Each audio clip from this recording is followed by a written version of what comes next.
Let the word go forth from this time and place to friend and foe alike that the torch has been passed to a new generation of Americans born in this century, tempered by war, disciplined by a hard and bitter peace, proud of our ancient heritage, and unwilling to witness or permit the slow undoing of those human rights to which this nation has always been committed and to which we are committed today at home and around the world.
My Lords, I'm going to start, I don't wish you to get too encouraged by that. I'm going to start with my conclusions, but I'm not going to sit down when I've made them, because I'm going then to give you the evidence to support them and hopefully present to you the reasons why I want support for an official inquiry into the mischief I want to unfold to yourselves this afternoon. My Lords, I've been engaged in this pursuit of this issue for nearly 2 years now, and I'm no further through to getting to the truth. I think there are three possible conclusions which may come from it. I think there may have been a massive piece of money laundering committed by a major government which ought to know better, and that it has effectively undermined the integrity of a British bank, the Royal Bank of Scotland, in doing so. The second alternative is that a major American department has an agency which has gone rogue on it because it has been wound up and has created a structure out of which they are seeking to get, well, at least 50 billion euros as a payoff. And the third possibility is that this is an extraordinary elaborate fraud which has not been carried out, but which has been prepared in order to provide a threat to one government or more if they don't pay them off. So there are three possibilities, and this all needs a very urgent review. My Lords, it starts in April and May of 2009 with the alleged transfer to the United Kingdom, to the HSBC, of a sum of $50 trillion. And 7 days later, ping, in comes another $50 trillion to the HSBC, and then 3 weeks later, another $50 trillion. Total of $5 trillion in each case, sorry. Total of $15 trillion is alleged to have been passed into the hands of HSBC for onward transit to the Royal Bank of Scotland. And we need to look to where this came from and what the history of this money is. And I have been trying to sort out the sequence by which this money has been created and where it's come from for a long time. It starts off apparently as the property of a man called Johannes Riardi, who has some claims to be considered the richest man in the world. Well, he would be if all the money that was owed to him was paid, but I have seen accounts of his showing he owns $36 trillion in a bank, and it is a ridiculous sum of money.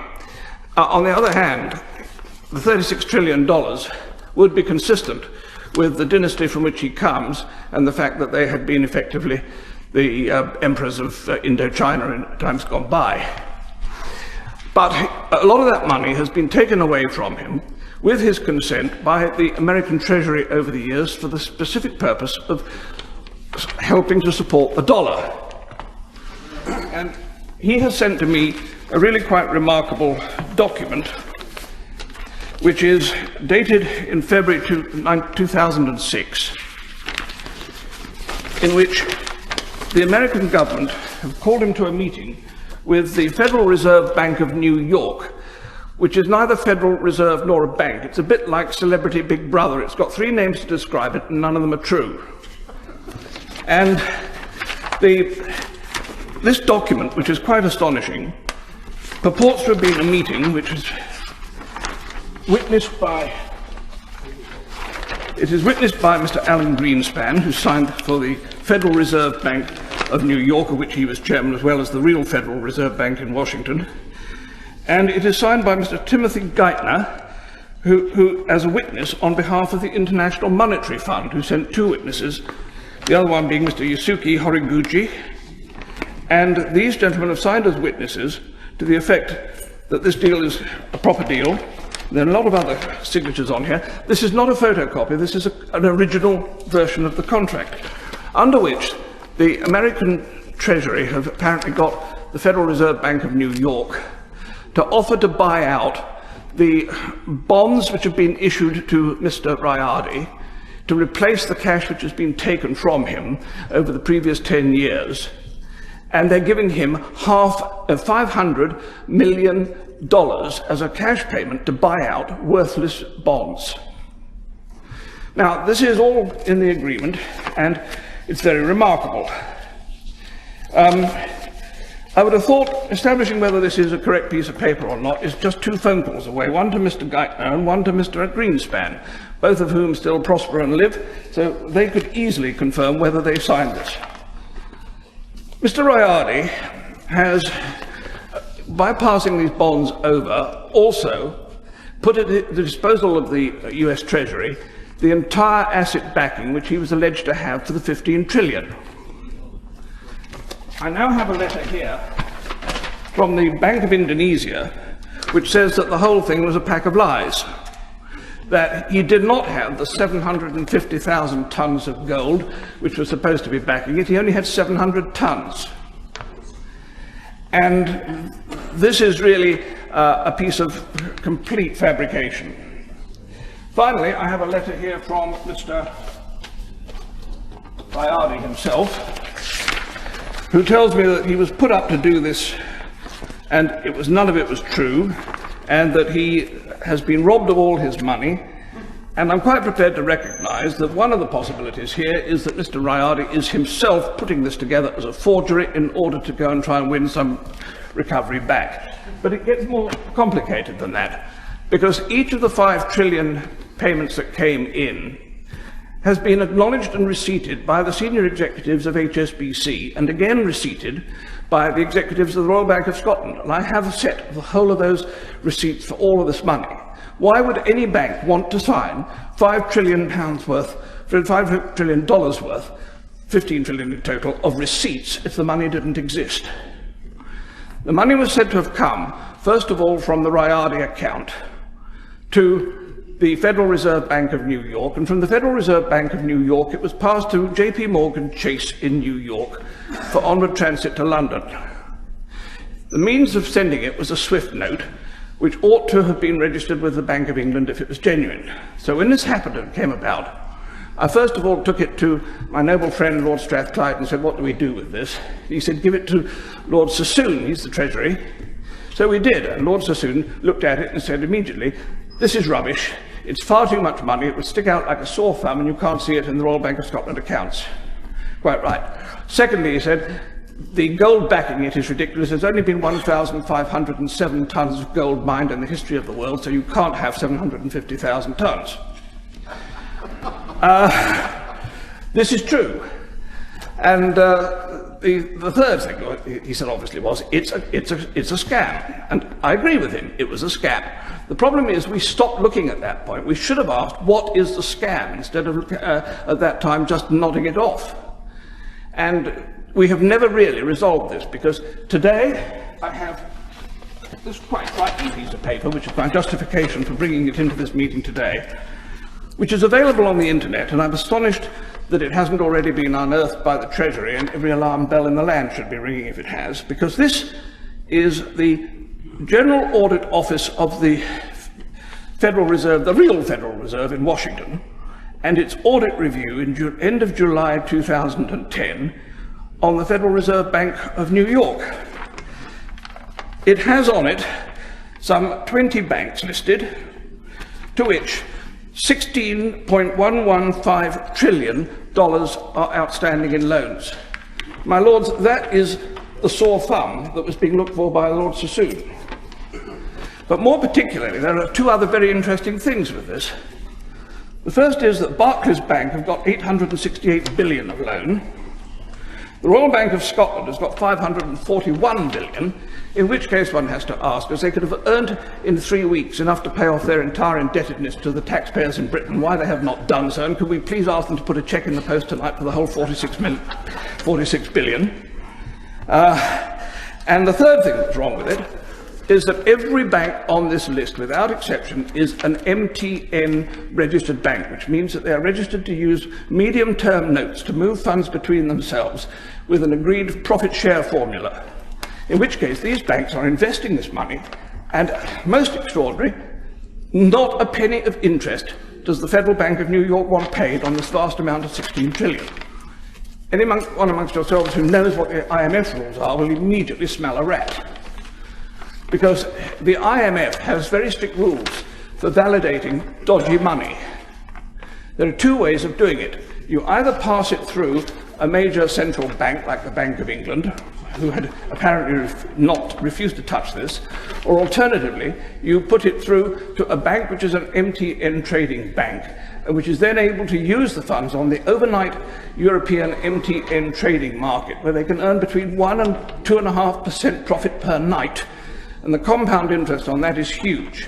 So there is a vast profit being made with this money somewhere if it is in fact genuine.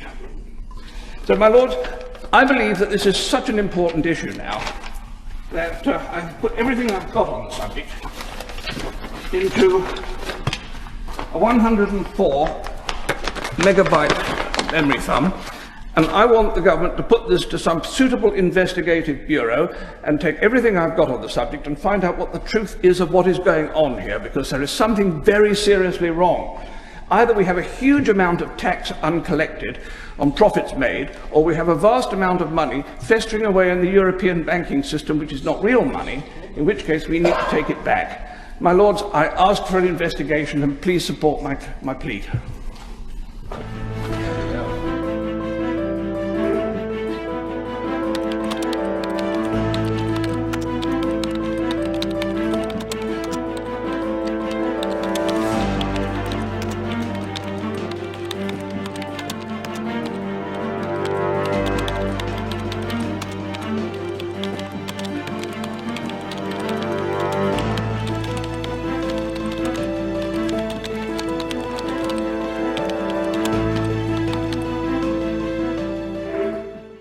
to welcome everyone to the White Hats Report 48 video series, both our longtime readers and followers and also our first-time viewers. The long-awaited Report 48 will cover primarily the corrupt financial system that very few out there are aware of and even fewer participate in and benefit from. Additionally, while drilling down on information and smoking out the rabbit holes, during our investigative process, we were able to identify the origins, participants, networks, and operations of the shadow government. We'll get back to the significance of Lord James's historic speech in the House of Lords, but first, a brief recap of the information put out from our White Hats Report archives. Our first White Hats Report was released in November 2010, 9 years ago, and to date, we've published 66 reports, omitting Report 48 until now. As we've said many times before, timing is everything. We've exposed what we've continually referred to as the cabal in our reports, but now you may also know them as the deep state. The center of the corruption and the control of the planet is derived by the money-changing central bankers using various legitimate appearing names such as the Federal Reserve, the International Monetary Fund, the World Bank, and the Bank for International Settlements. In addition to pursuing the world global settlements and providing documents regarding the theft of $4.5 trillion from former Ambassador Leo Wanta, we focused on two additional situations involving Edward Falcone and Tropos Capital Corporation. In our second report published on November 22, 2010, we disclosed a letter to President Obama from the Black Caucus regarding the theft of settlement monies not paid to Edward Falcone. In the letter, the author, the Honorable Walter Fauntleroy, informs Obama that he has sent three previous letters by registered mail 4 months prior and has yet to receive the courtesy of even a response. The letter mentions RICO-level crimes committed by elected officials and bankers, and mentions corruption in the administration and its ramifications for impeachment of the president. Real estate developer Ed Falcone approached Mitt Romney for assistance in gaining entry into a program that would stimulate funding for humanitarian projects. The project objectives included rebuilding New Orleans and the inner city areas of Miami after Hurricane Katrina. Falcone invested $350 million to generate these funds with the assistance of fraudster Michael Herzog and his Canadian co-conspirator Paul Jeanette, all referred to him through Romney by Bush Sr. Falcone's money was put into a trading program, the proceeds of which have never been paid to him. The humanitarian projects remain unfunded, and the profits have been stolen. The invested millions continue to accrue vast trillions, all off balance sheet and thereby shielded from income tax levies. When Falcone went to then Vice President Joe Biden for help, Biden was paid a $200 million bribe by Bush Sr. via Hillary Clinton to look the other way and not pursue justice. An outright bribe that Fauntleroy refers to in his Obama letter. The additional information imparted in White Hat's Report 2 tells the sordid tale of the criminals in the Obama administration, including Obama himself, scrambling to move Biden's bribe money in addition to Bush Sr.'s and others, as investigators were closing in.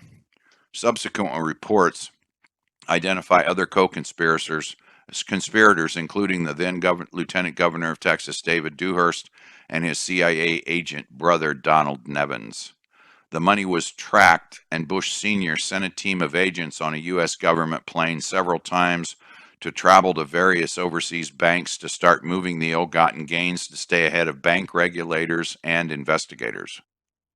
At the end of this same report, we dropped some tidbits of information regarding the theft of $700 billion from Tropos Capital Corporation. Mr. Falcone made 535 flash drives and presented them to each member of the House and the Senate in January 2011. He also sent a registered letter to Chief Justice John Roberts in January 2011, informing him of the corruption by a former and current president.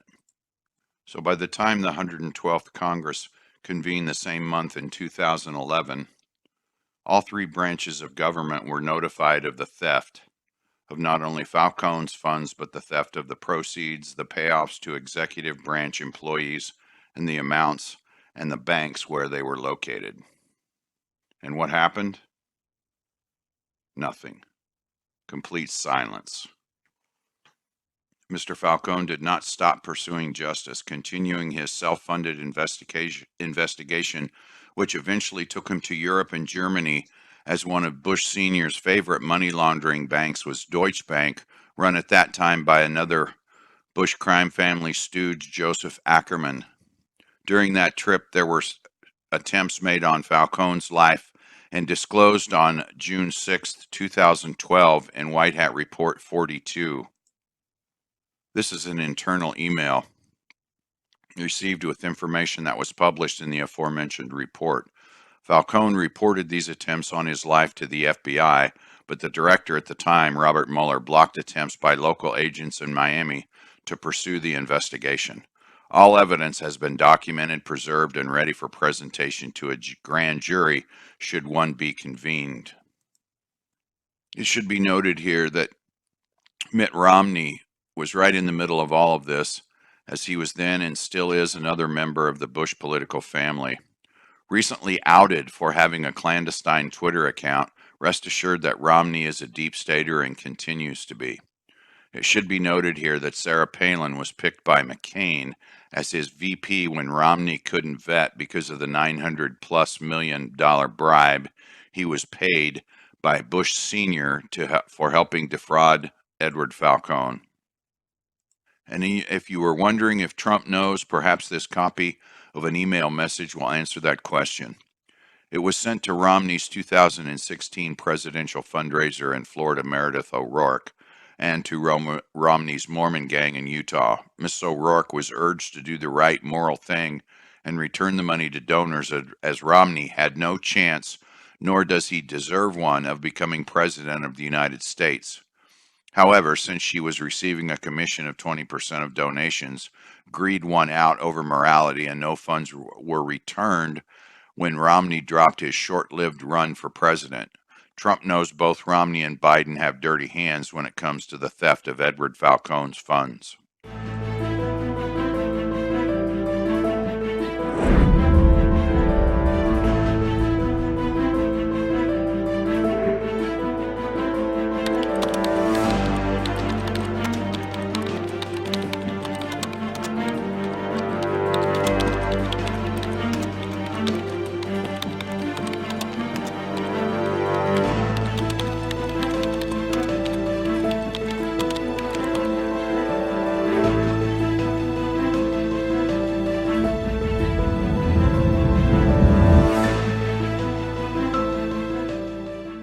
In November 2004, a money wire transfer was initiated from the Bank of Taiwan in China to Wachovia Bank in the United States on behalf of Tropos Capital Corporation of America, Inc.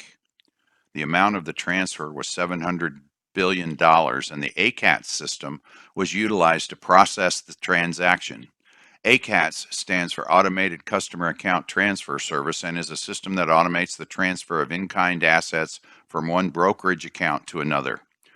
Pre-advices were sent, and the Federal Reserve had representatives at the Bank of Taiwan in China when the transfer was made.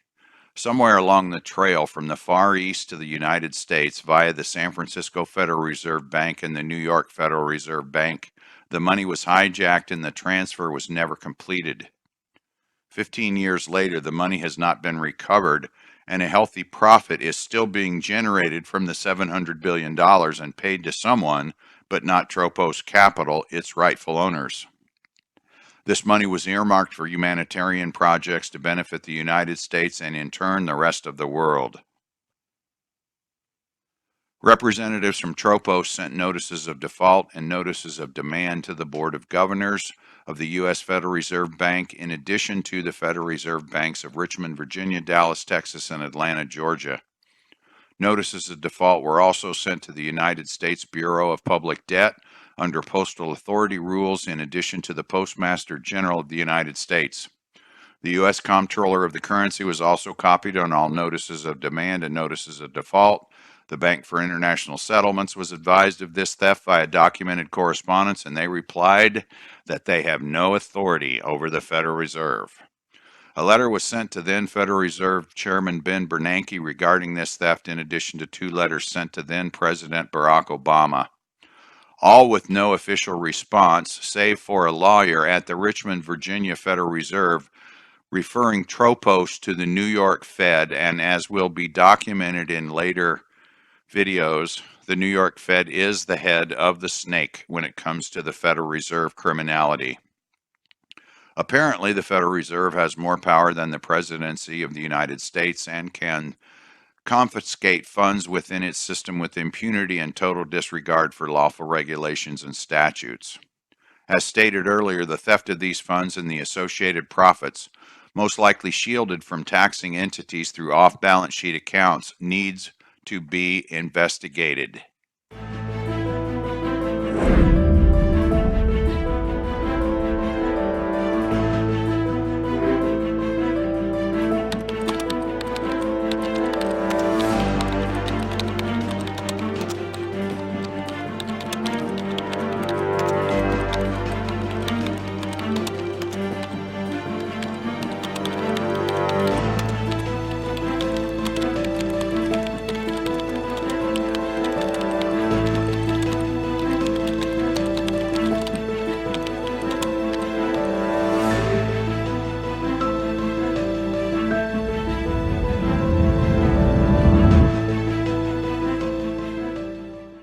So now let's get back to Lord James's speech that we showed a clip of earlier in this video presentation, made on February 16th, 2012, since named White Thursday. During the months of November, December of 2011 and the first half of January of 2012, we hadn't released any reports. Our first one in 2012 was the 16th, number 33. It was a short report letting everyone know we were still on the job, and we gave everyone a warning to sit back and pop your corn because the parade was about to start.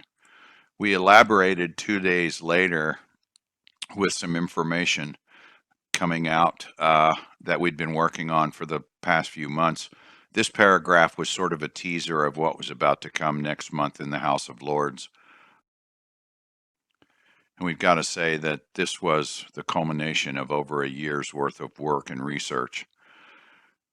And that was condensed into a 10-minute presentation that Lord James gave in the House of Lords in February. And this was arranged and coordinated by our London team behind the scenes. We had to jump a 4-month queue to get that slot.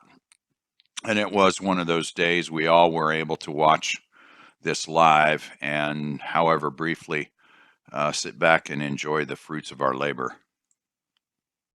Further on down in the last paragraph, we gave everyone a heads up to keep a close eye and ear on the inner sanctums of Great Britain.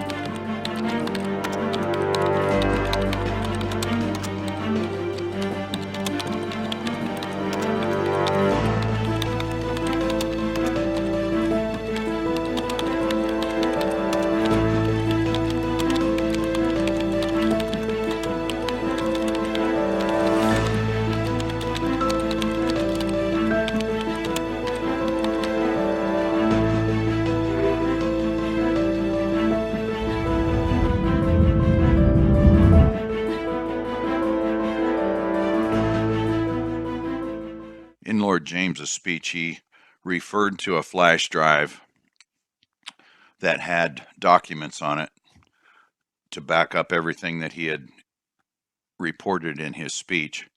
And this was one of the 3 $5 trillion SWIFT transfers that he referred to in his speech. As you can see, it was done April 20th, 2009. All 3 of these were done in consecutive weeks, April 20th, April 27th, 2009, and the last one was done on May 4th, 2009. They're all basically the same, except the dates are different. As you can see here, this was originated by the Federal Reserve Bank of New York to JP Morgan, with further transfer to the Royal Bank of Scotland, and then further credit to LWR/GOTSA/Pure Heart Investments Limited. Now, it's interesting to note that the clearance code used for this was a UN permit number 04050, Homeland Security. So this gives you the indication that the U.S. government was fully aware of what was going on. And as any accountant knows, debits have to equal credits. So if you've got 15 trillion on one side of the balance sheet, you've got to offset it with something. And that's where the 750,000 tons of fake gold came into play. As you can see here, Bank of Indonesia was part of the scam. They generated this SWIFT after all 3 SWIFTs for the 5T was transferred and 15T had been transferred. Then they come back on May 20th and send this SWIFT to JP Morgan, originated by the Bank of Indonesia, regarding 750,000 metric tons ore, and it goes through the troy ounces of gold, to LWR GOTSA Pure Heart Investments through the Royal Bank of Scotland, and it also cites the UN permit number 04050, Homeland, which means Homeland Security. Please take this as my instruction to debit my account and transfer 750,000 metric tons of gold, okay? Now, this was confirmed 2 days later on May 22nd by JP Morgan. We hereby acknowledge receipt, your SWIFT dated May 20th. So that completed the fraud.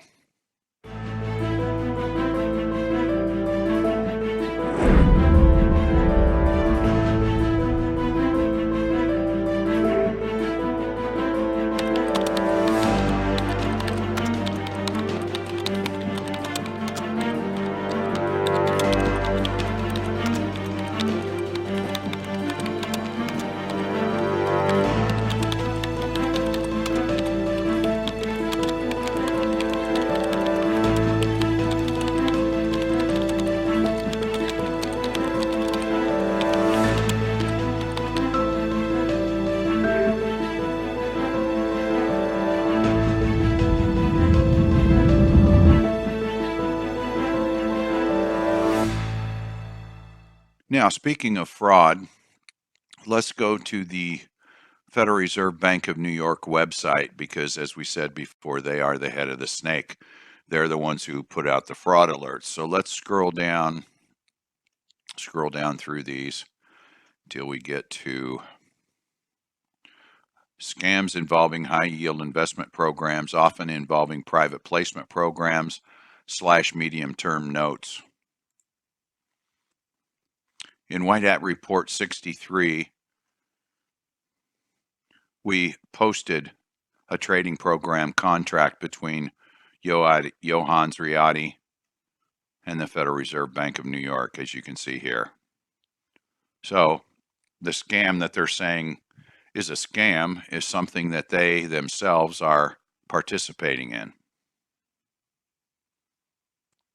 Now you can read through some of these items here under the high yield investment programs.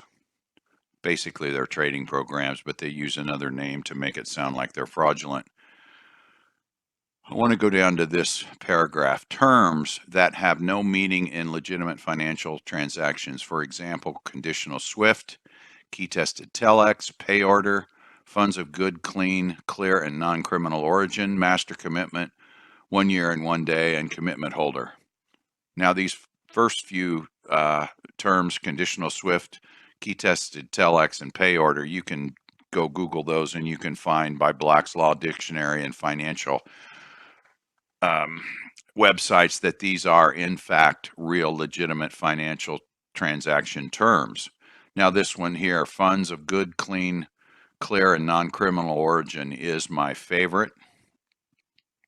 Here's an affidavit of due diligence done on Federal Reserve Bank letterhead, Bank of New York, done May 6th, 2005. We hereby affirm that Mr. Johan Riyadi, passport, Indonesian passport number, has been a client of our bank 1995 to 2005, the residential and business address given.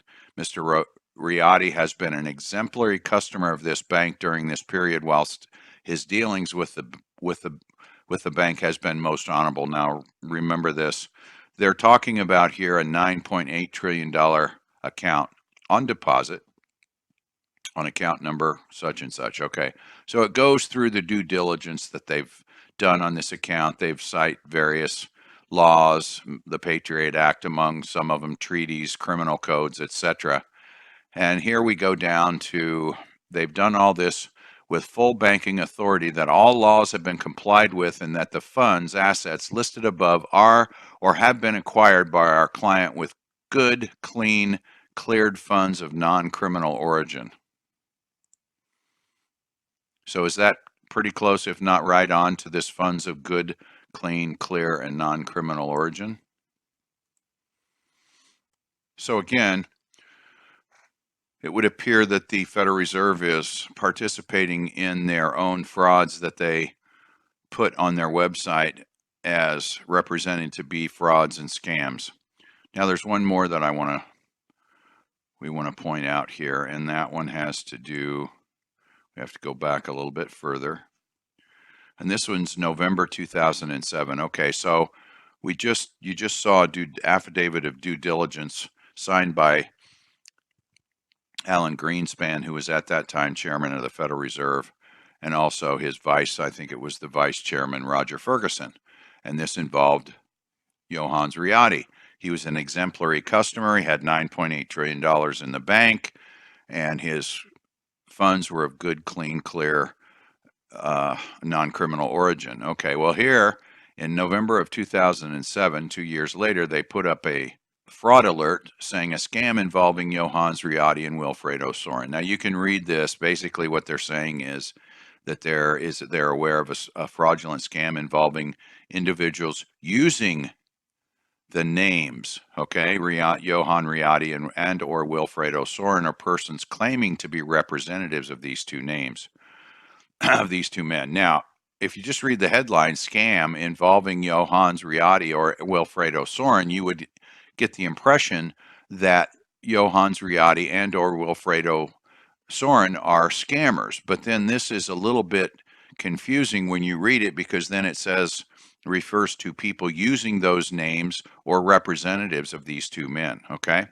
so now let's go back to this SWIFT that we put up earlier, sent on the 20th of April 2009. It says, we, the Federal Reserve Bank of New York, on behalf of our client, Mr. Wilfredo Sorin, holder of Philippine passport, etc., etc., etc., and you can read the rest of it. This is signed by Ben Bernanke, then chairman of the Federal Reserve. So what you have here is you have, in 2007, putting out a fraud alert regarding Johannes Riotti and Wilfredo Sorin. In 2005, we see an affidavit of due diligence basically saying that Mr. Riotti has been an exemplary customer of this bank for 10 years. Then we see in 2009, 2 years later, that Wilfredo Sorin is their client. Something's wrong, obviously. So I think any thinking person can figure out what's going on here.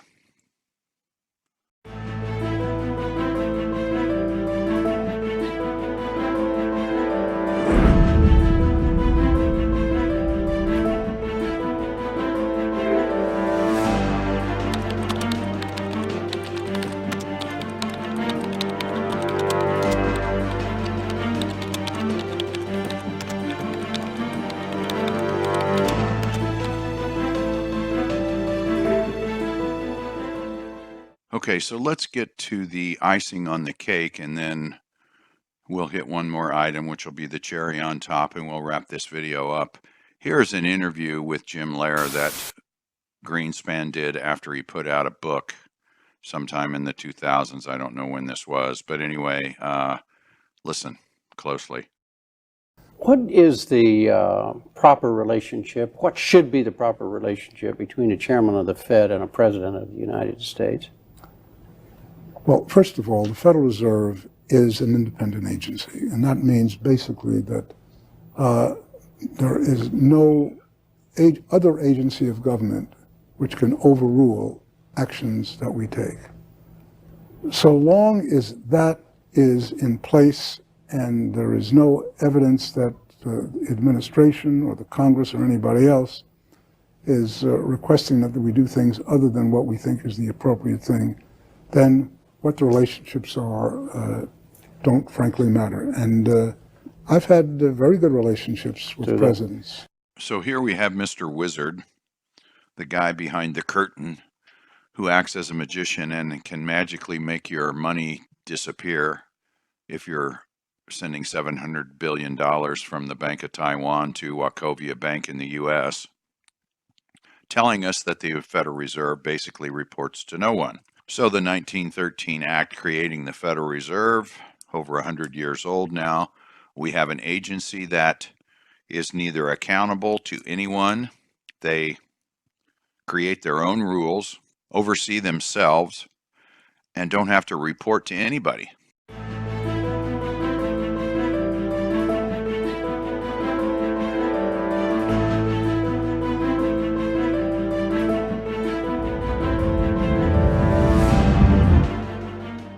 So now I'm going to give you the cherry on top. We've given you the icing, now we're going to give you the cherry. And this will be significant to those accountants out there who understand financial statements and the auditing of same. This is the audit report for the years 2017 and 2018 for the Federal Reserve Bank combined financial statements. And if we go down here to paragraph 3, as described in note 3 to the combined financial statements, the Division of Reserve Bank Operations and Payment Systems has prepared these combined financial statements in conformity with the accounting principles established by the Board of Governors of the Federal Reserve System as set forth in Financial Accounting Manual for Federal Reserve Banks, which is a basis of accounting other than generally accepted accounting principles. Okay? So what you have is you have GAAP, which is general accepted accounting principles, that applies to everybody else in the United States except the Federal Reserve. The principles that the Federal Reserve goes by are the ones that they have written themselves.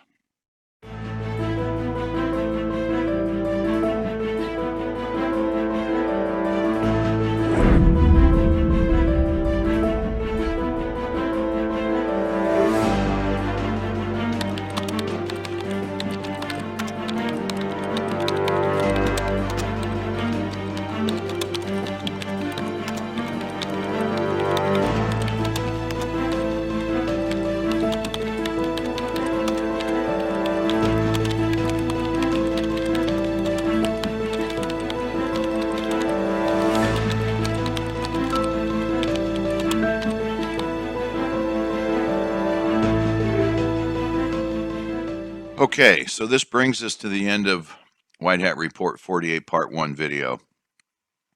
In it, we've discussed the Falcone theft that implicated 2 former presidents, a vice president, a secretary of state, and another sordid cast of characters, all of it amounting to RICO-level crimes.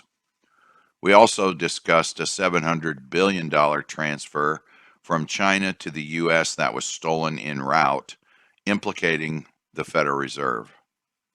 Finally, we illustrated a fraudulent $15 trillion transfer initiated by the Federal Reserve, backed by 750,000 tons of gold that simply do not exist. And yet, none of these crimes has been investigated. At the end of our multi-part series, we'll also revisit the theft of Tropos Capital's $700 billion and the $15 trillion transfer and go into much greater detail. We've also documented how the Federal Reserve operates outside the law with no oversight, no accountability, rules made by them, for them, and used to protect them from their crimes against humanity. In future parts, we'll reveal the origins of the shadow government, the players and agencies of the government involved, the banks, and the trusts and front companies used to control America and the rest of the planet. We'll give you an alternative look at history, exposing events that were either unreported or misreported by the cabal-owned media. We'll reveal names of bad actors you may not have heard of and events that took place in the shadows, out of public view, all orchestrated by the deep state. We'll talk more about the shadowy banking world involving the vast off-balance sheet accounts and how they're used to evade income taxes, fund black projects, and support private mercenary armies in addition to buying off politicians and funding wars. We hope you've enjoyed part one and ask that everyone like, subscribe, and share this video with everyone in your social media circle, in addition to mainstream media and elected representatives. The events we've described need to be investigated so that the criminality we've shown through our reports comes to an end and the responsible parties are arrested and held accountable. We'll see you next time. White Hats out.